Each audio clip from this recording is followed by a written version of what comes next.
네, 안녕하세요. 피리의 중국 이야기 그 네 번째 시간입니다. 저는 지금 조지아의 우시훌리라는 곳에 있습니다. 저기 제 뒤로 보이는 곳은 해발 2100m로 유럽에서 가장 높은 곳에 위치한 마을입니다. 오늘이 7월 9일인데 이곳의 현재 온도는 9도입니다. 시원하다 못해 좀 쌀쌀한 편이고요. 저는 이제 조지아에 여행 온 지 오늘로 18일째입니다. 트빌리시, 텔라비, 시그나기, 카즈베기, 쿠타이시, 레스티아를 거쳐서 지금은 서바네티 트레킹 4일차에 이곳 우시굴리에 왔습니다. 저는 이곳에 와서 중국 사람들을 정말 많이 만났습니다. 단체로 온 사람들도 많았고 친구들끼리 혹은 혼자서 여행을 하는 중국인들도 많이 볼 수 있었습니다. 뿐만 아니라 곳곳에 거대한 토목공사를 하는 곳이 많았는데 간판을 보면 대부분 중국어가 쓰여 있더라고요. 그래서 조지아와 중국의 관계에 대해 조금 호기심을 갖게 되었고 제가 찾은 자료를 중심으로 말씀을 드려보려고 합니다. 조지아와 중국의 만남은 사실 최근의 일은 아니라고 합니다. 시간을 800년 전으로 돌려보면 13세기 초에 징기스칸의 그 명령을 받은 전설적인 장군 제베와 수부타이가 이끄는 몽골 철기군이 이곳 코카사스 삼덕을 넘어 이 땅을 짓밟았다고 합니다. 약 100년 동안 이어진 잔혹한 지배의 시간이었죠. 조지아의 옛 유적지를 파고 내려가면 1000년 전 당나라 장안에서 흘러들어온 동전과 당삼채, 도자기 파편들이 발견되곤 한답니다. 고대 육상 실크로드의 북부로선 카스피해를 건너 흑해로 나가는 마지막 관문이 바로 이곳 조지아였기 때문입니다. 중국의 최고급 비단과 차가 이 길을 넘었고 조지아의 와인이 그 길을 따라 동방으로 향했습니다. 실크로드의 인연 그리고 그 오래된 길이 지금 다시 새로운 실크로드의 역사가 쓰이고 있습니다. 두 나라가 수교를 한 것은 소련이 해체된 직후인 1992년 인구 370만 명의 경제 규모도 그리 크지 않은 조지아를 향해 최근 중국은 유례없을 정도로 엄청난 공을 들이고 있다고 합니다.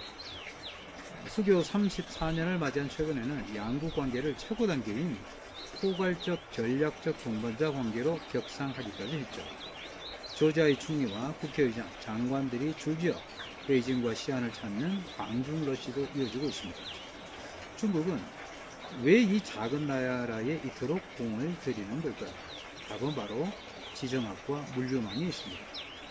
우크라이나 전쟁 이후 중국에서 러시아를 거쳐 유럽으로 가던 북부 철도망이 사실상 마비되었죠.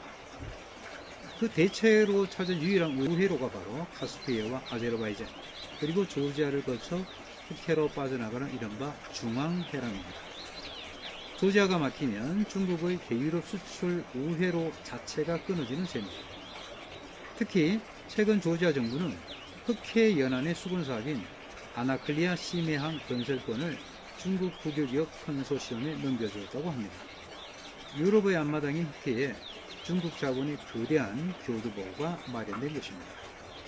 중국에게 조지아는 작은 시장이 아니라 유라시아라는 바둑판 위에서 반드시 쥐어야만 하는 황금 열쇠인 것입니다. 최근에 이러한 두 나라 간의 밀착은 평범한 조지아인들의 일상도 많이 바꿔놓았다고 합니다. 2023년 가을 조지아가 중국인에게 30일 무비자 카드를 꺼내던 이후 중국인 관광객은 해마다 폭발적으로 늘고 있습니다. 물론 긍정적인 면도 있겠죠. 침체했던 조지아 호텔계와 요식업 그리고 와인 시장에 막대한 중국 자본이 수혈되면서 경제에 활력이 돌기 시작했습니다. 하지만 빛이 있으면 어둠도 있는 법이죠. 최근 현지에서는 이른바 폐쇄형 루프 관광에 대한 우려의 목소리가 터져나옵니다. 중국인 관광객들이 중국계 항공사를 타고 들어와 중국인이 운영하는 호텔에 묵고 중국인 가이드의 안내를 받으며 중국 식당에서 밥을 먹는 현상입니다. 정작 조지아 현지 서민들이 체감하는 낙수 효과는 미미하다는 비판이 나오는 모양입니다. 여기에 자본 유입으로 인한 부동산 가격 상승, 문화적 차이에서는 미묘한 갈등까지 겹치면서 조지아인들이 느끼는 감정은 환대와 경계, 그 어느 경계선에 서 있는 것 같습니다. 제가 이곳에 와서 여러 숙소에 머물면서 조지아인들과 이야기를 나누다 보면 실제로 중국인들에 대한 감정이 그닥 좋은 것 같지는 않더라고요. 사실 지금 조지아는 이러지도 저러지도 못하는 그런 상황이라고 볼 수 있습니다. 무슨 말씀이냐면 국민들의 마음과 오래 눈빛은 서방, 즉 유럽연합을 향해 있습니다. 하지만 민주주의나 인권 문제를 자꾸 따지며 가입을 미루는 서방의 압박 속에서 조지아 정부의 발걸음은 내정 간섭 없이 거대한 돈 보따리를 풀어주는 동방, 즉 중국으로 향하고 있다는 거죠. 유럽이라는 짝사랑에 지친 조지아 지도부가 선택한 치열한 실리 외교라고 볼 수 있을 것 같습니다. 총칼 대신 1대1로라는 자본과 무비자 관광객의 행렬을 이끌고 800년 만에 다시 코카서스의 관문을 두드린 중국.